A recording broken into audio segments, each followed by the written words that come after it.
Hey, here's how to download and install Unication PPS for the G2 to G5 pager. Now, again, if you like these videos, please make sure you click subscribe and hit the bell below. Okay, so first thing we're going to do is go to eastcoastpagers.com/G5PPS. And this is going to redirect us over to the Unication website, directly where we can get the download. So this link right here is the download for the PPS software. So we're going to go ahead and give that a click. And what it's going to do is take us to a Dropbox. Now, what we're going to want to do is we're going to click on this here. If we clicked right here, this would actually try to sometimes open up the executable file on our computer. We don't want that sometimes, but we're going to give that a go now. And you see it cannot be previewed. So what we have to do is actually click up here. There's a little download icon, a little down arrow with the line. Okay, this is what we want to click, and you want to direct download this. And this, if you watch down here at the bottom corner, is going to start downloading the Unication PPS software. Again, you want to click on the little down arrow over here on the top of the page. So once that's downloaded, let's go ahead and open this up.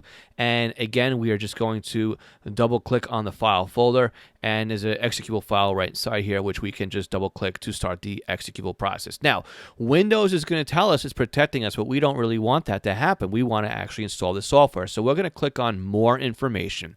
This will let us know that it doesn't know who published it, but it gives us now the option of clicking on run anyway, which is what we want. So let's go ahead and click on run anyway. And this will actually start installing the software on our computer. Now, again, we want to make sure that we are clicking yes here to allow this app to actually make changes to our computer. So let's go ahead here and click on next. And we want to make sure too, you saw it wanted to download the driver. And we're getting installed here too because it wants to install the .NET Framework 3.5. So let's go ahead and grab that download right now.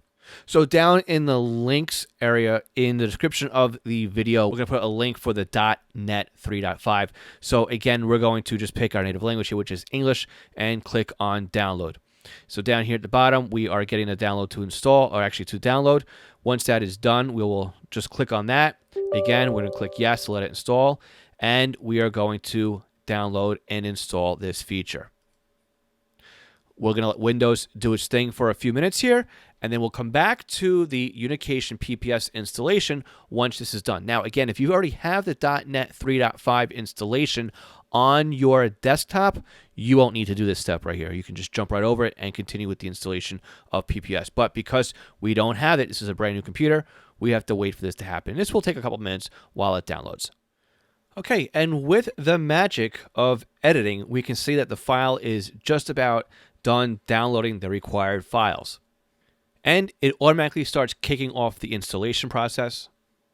And it is successfully installed. So let's go ahead and close this out here, and we will go back into our downloads folder and pick out the Unication PPS file again. And let's go ahead and double click that and kick off the installation process one more time. Again, it's exactly the same as before. Click on more info, run anyway, and go ahead and install it. So this time it should go all the way through.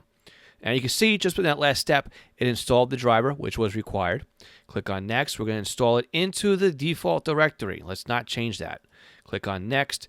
These are optionals. You want to create a shortcut or a start menu icon. I like adding a quick launch shortcut so it shows up down here at the bottom of my screen. And I really don't like shortcuts on my desktop, but again, that's all up to you. And again, if you click on this one down here, it will auto launch PPS when you start your computer. So if you don't want that to happen, make sure to leave this bottom one unchecked. Go ahead and click on next and install.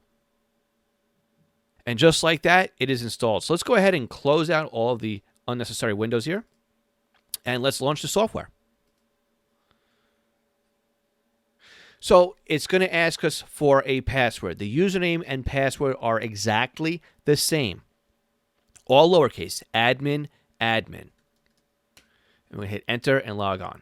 And here we go. This is the introduction screen to PPS. Now, in this version of PPS, which is 3.16.21, they've introduced the radio reference import utility right here.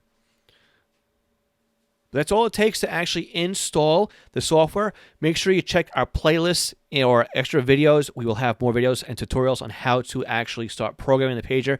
And if you're into the scanner radio hobby, check out our other channel, Scanner School. We teach you everything to know about the scanner radio hobby. And don't forget to check out eastcoastpagers.com for all of your pager needs.